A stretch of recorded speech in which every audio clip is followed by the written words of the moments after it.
오늘 하나님의 말씀은 누가복음 10장 19절에서 20절입니다. 누가복음 10장 19절 20절을 읽겠습니다. 내가 너희에게 뱀과 정갈을 밟으며 원수의 모든 능력을 제어할 권능을 주었으니 너희를 해칠 자가 결코 없으리라. 그러나 귀신들이 너희에게 항복하는 것으로 기뻐하지 말고 너희 이름이 하늘에 기록된 것으로 기뻐하라 하시니라. 아멘.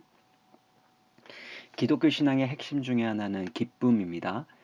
지난번 설교 말씀인 데살로니가전서 5장 16절의 말씀대로 항상 기뻐하라, 쉬지 말고 기도하라, 범사에 감사하라.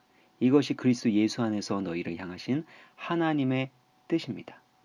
지금 우리를 향하신 하나님의 뜻은 항상 기뻐하는 것임을 우리는 기억해야 합니다. 오늘 예수님께서도 기쁨에 대해서 말씀하십니다.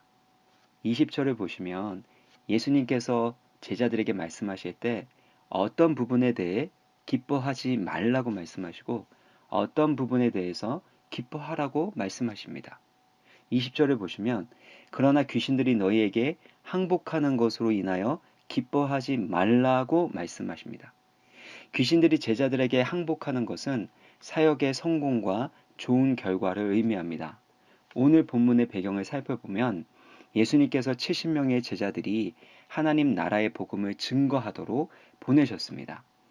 제자들은 예수님이 주신 권능으로 전도하면서 병도 고치고 악한 귀신들을 내어 쫓는 일들을 성공적으로 했습니다.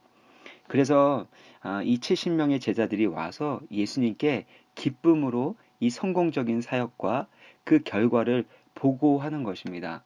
그러면 예수님께서 기뻐하셔야 하는 거 아닙니까?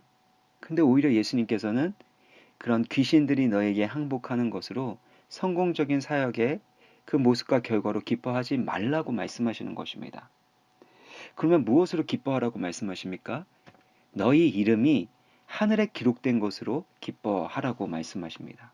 왜 그럴까요? 귀신들이 항복하게 되는 이 사역의 결과, 어떤 일의 성공적인 그 결과가 우리의 기쁨의 근원이 되기를 원하지 않으셨기 때문입니다. 만약 어떤 일의 성공과 좋은 결과가 생겼을 때 기뻐한다면 우리는 얼마나 기뻐할 수 있을까요? 결코 항상 기뻐할 수 없습니다. 우리가 항상 기뻐할 수 있는 근거와 능력이 우리 자신의 행위와 그 행위에 좋은 결과에 있지 않다라는 것을 주님께서는 말씀하시고자 하셨던 것입니다. 그래서 귀신들이 너에게 항복하게 되는 그 사역의 성공적인 결과로 인하여 기뻐하지 말라고 말씀하셨던 것입니다. 그러면 무엇으로 기뻐해야 합니까? 너의 이름이 하늘에 기록된 것을 인하여 기뻐하라고 말씀하십니다. 우리가 하나님의 은혜로 믿음으로 말미암아 영광스러운 하나님의 자녀가 된 것으로 인해 기뻐하라는 것입니다. 우리의 이름이 하늘에 기록된 바로 하나님의 사랑받는 보배롭고 존귀한 아들과 딸인 것으로 인하여 그 정체성으로 인하여 기뻐하라고 말씀하시는 것입니다. 만일 우리의 행위와 그 행위의 결과 때문에 기뻐한다면 우리 안에 있는 기쁨은 금세 메말라 버릴 수밖에 없습니다. 팝의 전설이라고 불리는 마돈나가 어느 매거진과의 대화에서 이렇게 말했죠. 나는 강철 같은 의지의 소유자입니다. 무엇이 부족하다라는 것은 끔찍한 공포를 일으켰고 그 공포와 열등감을 이겨내기 위해 내 모든 의지를 사용했습니다. 그래서 한순간 한 차례를 넘기고 나면 내가 특별한 사람인 것으로 느껴지지만 그 무대 다음에는 내가 평범하고 시시한 사람으로 느껴지고 깨닫게 됩니다. 그리고 이러한 일은 나에게 반복되고 또 반복됩니다. 마돈나의 고백이 무엇입니까? 어떤 일을 성취했을 때 좋은 결과가 일어났을 때는 대단한 사람처럼 내가 느껴지지만 그 다음엔 또다시 평범하고 시시한 사람으로 그렇게 느껴진다라는 것입니다. 이러한 고뇌 가운데 빠졌던 마돈나처럼 우리가 만약에 우리의 행위와 그 결과로 인하여 기뻐하려고 한다면 우리는 결국 실패하고 낙심할 수밖에 없는 것입니다. 제자들도 마찬가지입니다. 제자들이 사역을 할 때 귀신들이 항복하고 사역이 성공적으로 이루어지고 있기 때문에 하나님의 능력이 나타나고 열매가 맺혀지고 있기 때문에 기뻐한다면 그들의 기쁨은 곧 메말라 버리게 됩니다. 왜냐하면 때로는, 아니 많은 경우 곧바로 사역의 좋은 결과와 열매가 맺혀지는 것이 아니기 때문입니다. 땀과 눈물의 기도가 필요하고 사랑으로 수고해야 하는, 사랑으로 심어야 하는 때가 있는 것입니다. 곧바로 영적인 승리를 경험하기보다는 계속해서 믿음의 선한 싸움을 싸워 나가야 하는 것이 신앙의 여정입니다.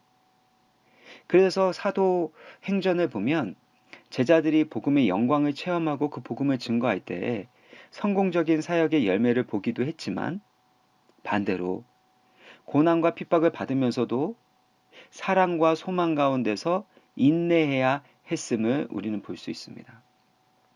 우리가 기뻐하는 이유는 내가 행한 일, 그 결과, 성과 때문이 아닙니다. 하나님이 나를 사랑하시고 그리스도의 은혜 가운데서 나를 보배롭고 존귀한 자녀로 삼아 주신 것으로 인하여 기뻐해야 합니다. 복음의 은혜로 구원받았다라는 이 구원의 감격 안에서 기뻐하라고 말씀하시는 것입니다. 여러분 기억하셔야 됩니다.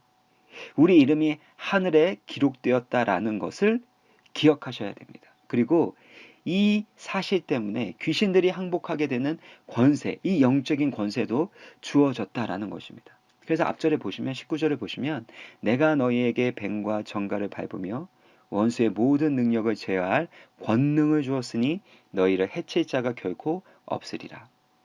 우리 이름이 하늘에 기록된 하나님의 자녀이기 때문에 뱀과 정갈을 밟고 원수의 모든 능력을 제할 영적인 권세와 권능을 부여받게 되었다라는 것입니다. 그러니까 하나님의 자녀라는 정체성 안에 이 모든 영적인 권세와 특권이 주어졌다라는 것입니다. 그래서 나의 이름이 하늘에 기록된 것을 인하여 기뻐하라라는 것입니다. 때로는 하는 일이 잘 풀릴 때가 있고 풀리지 않을 때가 있습니다. 그러나 하나님의 사랑받는 존귀한 자녀는 이미 영적인 권세와 능력을 부여받았습니다. 주 예수 그리스도의 이름으로 아버지 하나님께 기도할 때마다 하나님이 들으시고 우리의 삶에 있는 모든 일들 가운데 하나님의 뜻을 이루어 주십니다. 그래서 우리는 기뻐할 수 있는 것입니다. 모든 것이 하나님의 섭리와 다스림 가운데서 합력하여 선을 이루게 될 것을 믿기에 기뻐할 수 있습니다. 그리고 우리 가운데 가장 좋은 것이 무엇인지 아시는 하나님 아버지께서 우리의 삶을 인도하시기 때문에 우리는 하나님 아버지께 쉬지 않고 기도할 수 있습니다. 그리고 이 하나님의 은혜와 섭리 안에서 우리는 모든 일에서 범사에 감사할 수 있는 것입니다. 이것이 하늘에 이름이 기록된 하나님의 자녀들에게 주신 특별한 영적인 권세이고 사명인 줄 믿습니다. 다 같이 기도하시겠습니다. 그러나 귀신들이 너희에게 항복하는 것으로 기뻐하지 말고 너희 이름이 하늘에 기록된 것으로 기뻐하라는 예수님의 말씀을 따라서 우리의 행위와 결과에 따라 기뻐하는 것이 아닌 하나님의 사랑받는 자녀인 것으로 인하여 기뻐할 수 있는 구원의 기쁨과 감격을 회복하게 하여 주옵소서. 그래서 하나님의 자녀로서 누리는 영적인 권세와 권능을 나타내게 하여 주시고 우리의 한계와 역경을 뛰어넘게 하여 주시는 하나님의 크신 은혜와 역사하심을 더 깊이 체험하게 하여 주옵소서. 모든 것이 합력하여 선을 이루게 하시는 주님, 기쁨의 근원 되시는 예수 그리스도의 이름으로 간절히 기도합나이다. 아멘.